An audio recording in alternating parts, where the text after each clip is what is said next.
I'm Liz, 38 years old. Standing by the window where the morning mist still lingers, I gaze at the quietly awakening cityscape with a warm cup of coffee in hand. It looks like today will be another busy day. Mom, is breakfast ready? The voice of my 8-year-old daughter Sophia from behind brings me back to reality.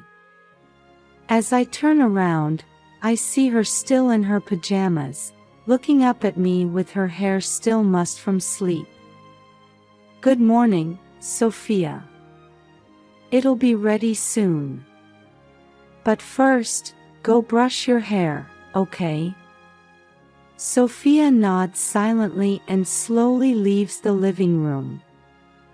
This is how our morning interactions usually go with my daughter, who has autism spectrum disorder. On my way to the kitchen, I hear a baby crying. Looks like Grace is awake. I'll check on her, Liz, my husband Chris says as he comes out of the bedroom and heads towards Grace's room. He's in his suit, looking as busy as any other morning. Thanks, Chris. Breakfast will be ready soon. As I prepare breakfast, I reflect on our lives. Chris and I were college classmates who fell in love after reconnecting following my divorce from my previous husband. He's busy every day as a lawyer at a large law firm, but he's a kind and family-oriented husband. I work from home as a graphic designer, struggling daily to balance work and childcare. My divorce from my previous husband was due to differences in understanding Sophia's disability. However, Chris understands and accepts Sophia's uniqueness. Grace's birth was a miracle for us. A baby we finally conceived after 3 years of fertility treatments. It was a huge emotional and financial burden, but it deepened our bond even further. Smells good. What's for breakfast? Chris appears in the kitchen, carrying Grace. Pancakes. Sophia's favorite, I answer, kissing the baby's cheek. As I look around at my family gathered at the breakfast table, a feeling of happiness wells up inside me. However, I can't help but be conscious of a presence that casts a shadow over that happiness. Chris's mother, Peggy. A former psychology professor at the University of Chicago, she's an intelligent woman with a strong will. She's overprotective of her only son, Chris, and has shown disapproval of our marriage from the start. Peggy's coming today, isn't she? I'm concerned that her attitude has become even colder since Grace's birth. Her complex personality and the secrets of her youth might be influencing her current behavior. Hey, Chris.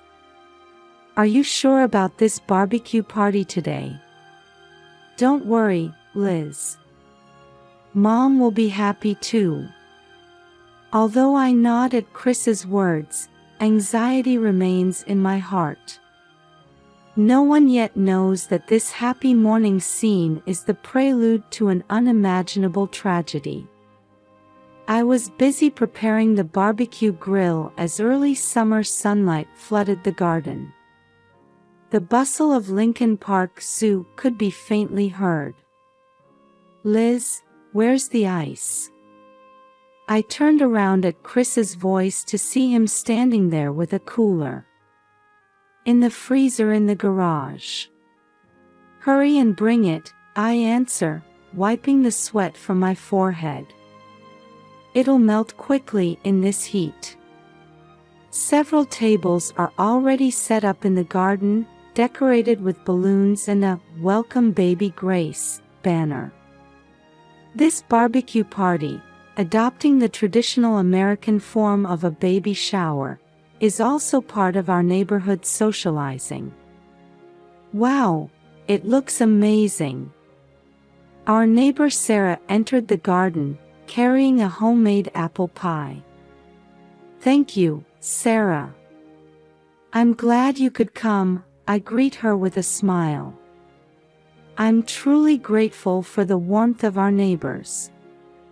As guests gradually begin to gather, the garden becomes lively. Chris's colleagues, my friends, and our neighbors. The diverse faces of the guests give it a distinctly American feel. However, amidst this pleasant atmosphere, there was one person who seemed out of place. Chris's mother, Peggy. Hello, Mother, I greet her with a smile, but Peggy's expression remains hard. Oh, Liz, she replies curtly, her eyes already searching for Grace.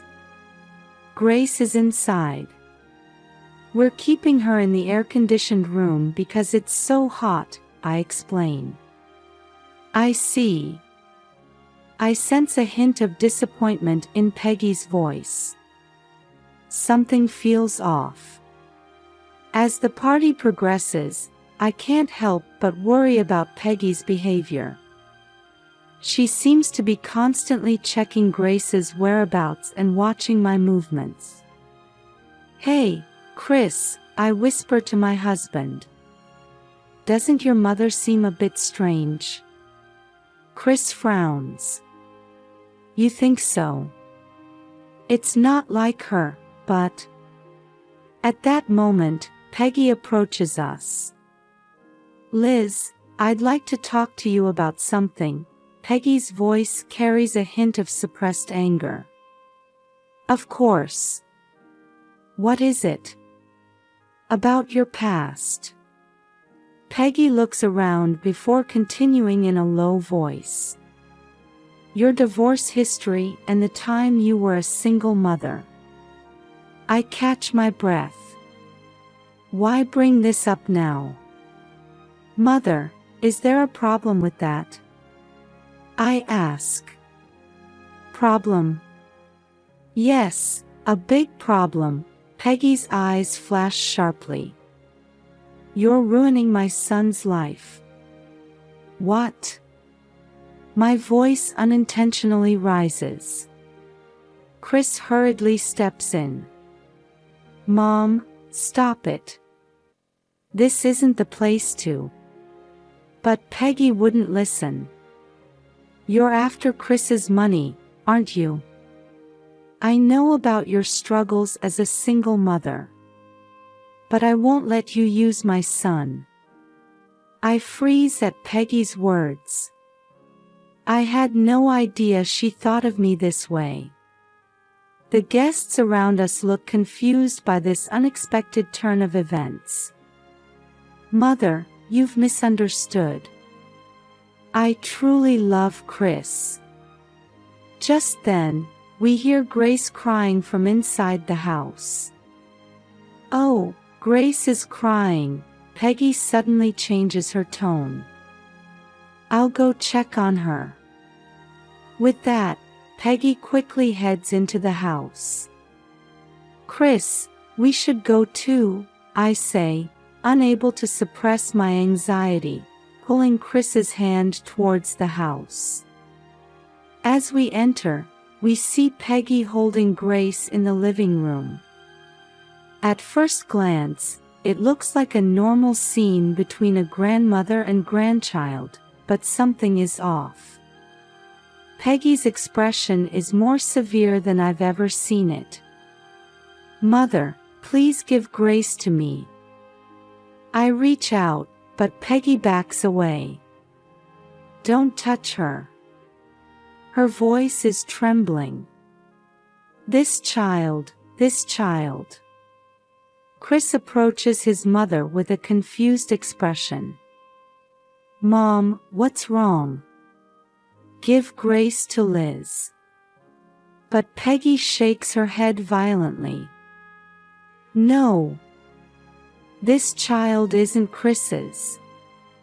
Those words freeze the air in the room. What are you saying, Mom? Chris's voice is low, taking on a dangerous tone. Grace is mine and Liz's child. It's a lie. A look of madness appears in Peggy's eyes. You're being deceived, Chris. I say in a trembling voice, Mother, please calm down. Grace is definitely Chris's. Shut up. Peggy's scream makes Grace start crying. You're a liar. You deceived my son and this child. Suddenly, Peggy starts moving. She runs towards the entrance, still holding Grace. Peggy! Mom! Our screams cut through the party's commotion. As we rush out into the garden, the guests are looking at us with surprised faces. Beyond their gaze, we see Peggy running away with Grace in her arms. Liz, what happened? Sarah asks worriedly. There's no time to answer. I chase after Peggy with all my might. Where is she going? Surely not. A terrible premonition crosses my mind. North Pond Lake, near Lincoln Park Zoo. Chris! The lake! I shout to Chris running behind me. I can see Peggy. She's running full speed towards the lakeshore. Peggy, stop! My scream cuts through the early summer air. Peggy stops at the lakeshore.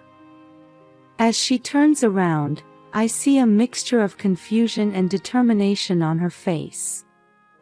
This is to correct a mistake, Peggy's voice carries on the wind.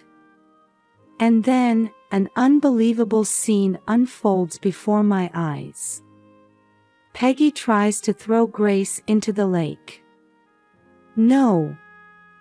I lunge forward with my last ounce of strength. I grab Peggy's arm. Grace's cry. Peggy's scream. My shout. Everything intersects in an instant. After a struggle, Grace's small body slips from my arms and flies through the air. Oh no, I couldn't protect her. As desperate thoughts cross my mind, my body moves on its own. A splash as I dive into the lake. Cold water envelopes my entire body. Where's Grace? I strain my eyes desperately. I faintly see white clothes. There. My high school swimming experience comes in handy now. I swim strongly towards Grace. I pull the small body close. As I try to return to the surface, suddenly my leg cramps. This is bad. The cold lake water is sapping my strength. Holding Grace, I desperately swim towards the surface. Liz! I hear Chris's voice from the shore. Here! I shout with a hoarse voice. I see Chris diving into the lake without hesitation. His strong arms lift me and Grace. Are you okay? How's Grace? She's safe, cough, cough. As we crawl onto the shore, I could already hear the sirens of an ambulance. Peggy was being restrained by police officers, standing there in a daze. Let me check the baby's condition, a paramedic takes Grace.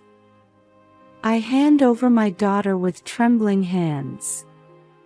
Please, help her. I fall to my knees, exhausted. Chris supports me. Liz, You did well. Grace is okay. I cry with relief at his words. Around us, party guests wear expressions of shock.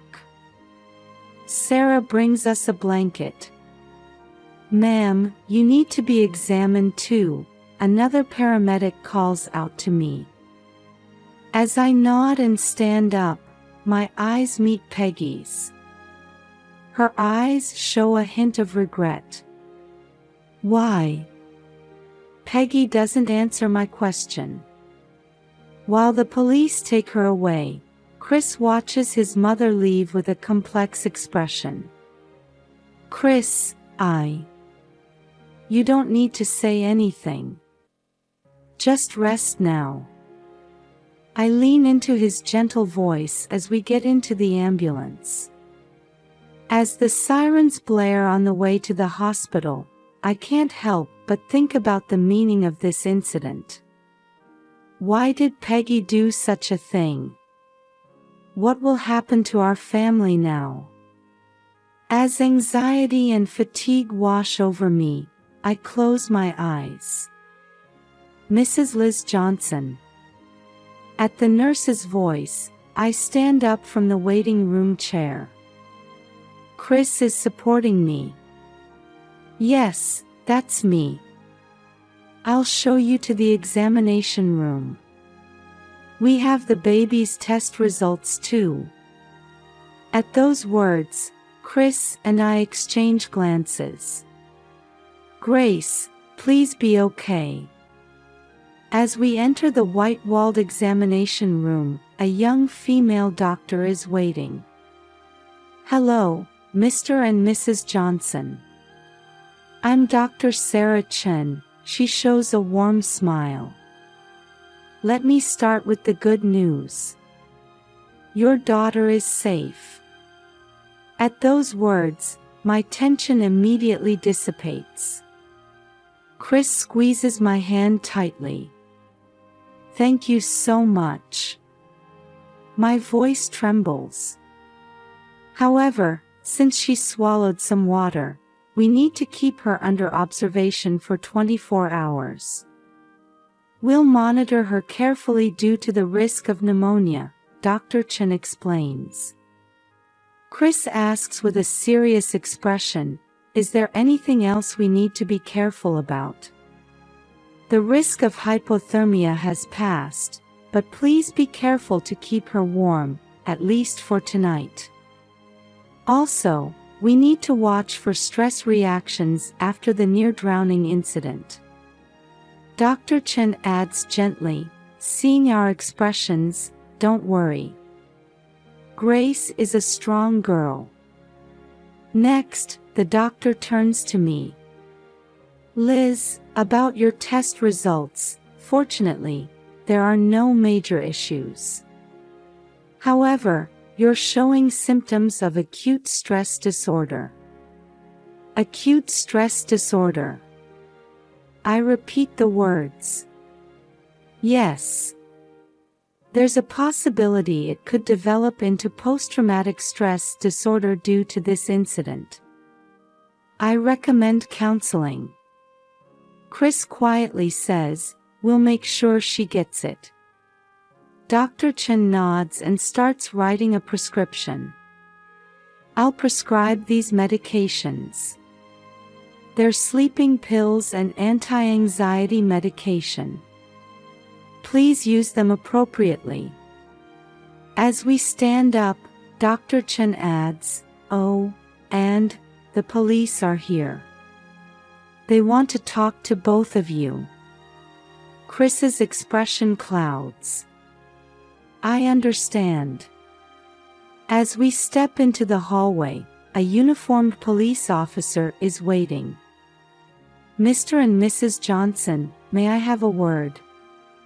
Chris steps forward. My wife is tired. No, Chris, I place my hand on his arm. I'll talk too. The officer nods and guides us to a small room nearby. Please tell me about today's events in detail.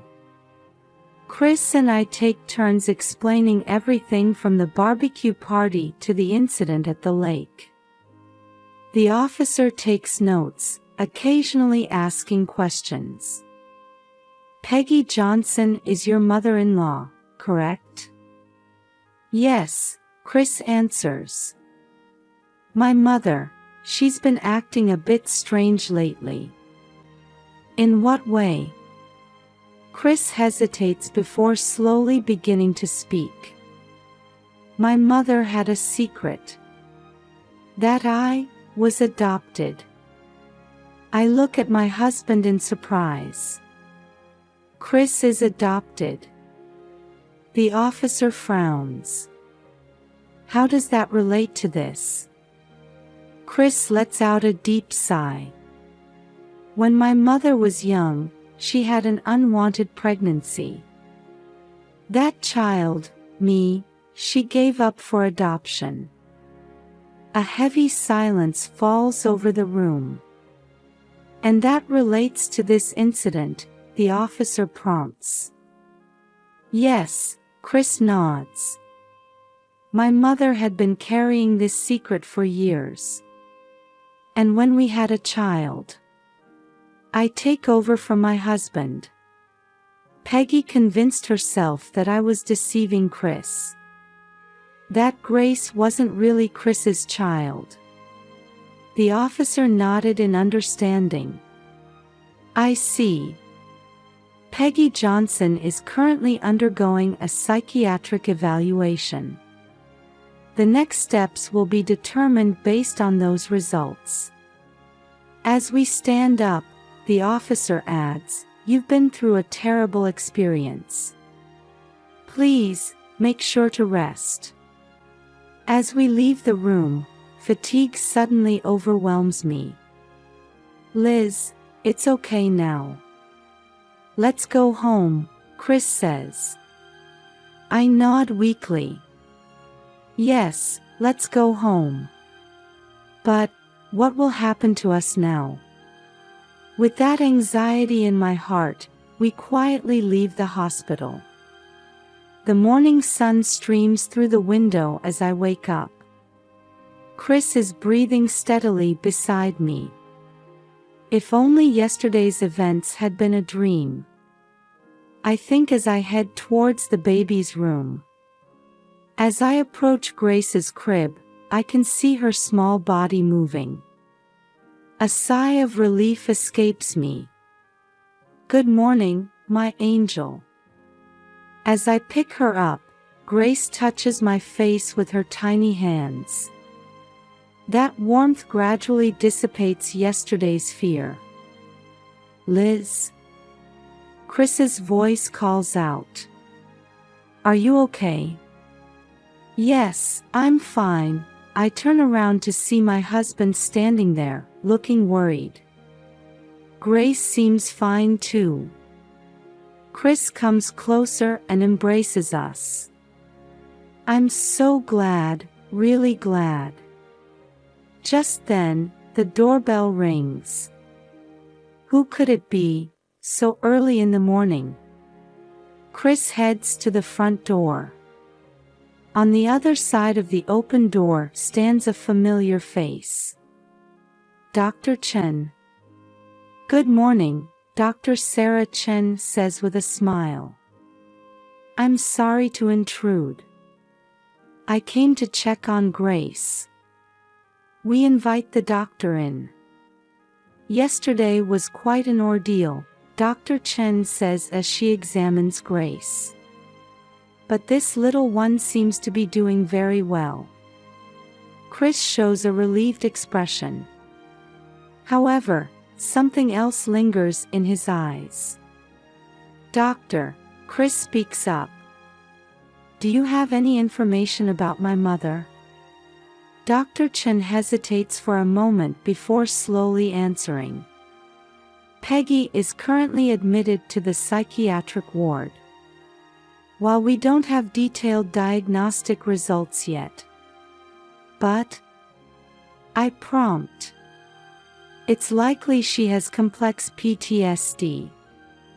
Those words make the air in the room heavy. Complex PTSD. Chris murmurs. Is it because of what happened when she was young? Dr. Chen nods. Yes. It's possible that the trauma she's been suppressing for years has surfaced due to recent events. I can't help but interject. But why did she target Grace? That's a characteristic of complex PTSD, Dr. Chen begins to explain. Past trauma can connect with current situations, leading to extreme behavior. In Peggy's case, her past experience of loss might have transformed into a fear of losing her granddaughter. Chris lets out a deep sigh. My mother convinced herself that Liz was deceiving me. That Grace wasn't really my child. Yes, Dr. Chen nods. That belief likely led to her actions yesterday. I hold the baby close, thinking about Peggy. She was suffering too. What should we do now? I ask. Dr. Chen smiles gently. First, it's important to take care of yourselves. Then, support Peggy's treatment. Family therapy might be effective too. Chris quietly says, I understand. We'll do whatever we can for my mother. Dr. Chen stands up. Well, I'll be going now. Please don't hesitate to contact me if anything comes up. After seeing the doctor off, we sit silently in the living room. A heavy silence falls. Chris, I speak up. I understand how you feel. My husband looks at me with sad eyes. Liz, I'm so sorry for putting you and our daughter in danger. It's not your fault, I take his hand. We're family. Let's get through this together. Chris nods. You're right. Just then, we hear footsteps coming down the stairs. We turn to see Sophia standing there. Mom, Dad. Is Grandma not coming anymore? We exchange glances. How should we explain this? Sophia, come here, I beckon my daughter. Grandma isn't feeling well right now. But she'll get better. Sophia nods silently. Then suddenly, she walks over to the piano. Gentle notes begin to fill the room. The tune Sophia plays seems to express our family's feelings. We listen to our daughter's performance in silence. The music soothes emotions that words can't express. This is what our family looks like, I think. Even when hurt, we support each other. Outside the window, a new day was beginning. Let's start today's session. Dr. Jennifer Ross's calm voice echoes in the quiet room. Our family sits in chairs arranged in a circle. Chris, me, Sophia, and Peggy. Seeing Peggy, complex emotions well up inside me. It's the first time we've faced each other since that day. Her eyes show regret and anxiety. Peggy, would you like to start? Dr. Ross prompts. Peggy takes a deep breath and begins to speak. I've done something truly unforgivable. At those words, the air in the room freezes. Chris leans forward. Mom. Peggy continues. I've been hiding a secret for many years. Chris, you're not my biological child. Chris nods silently.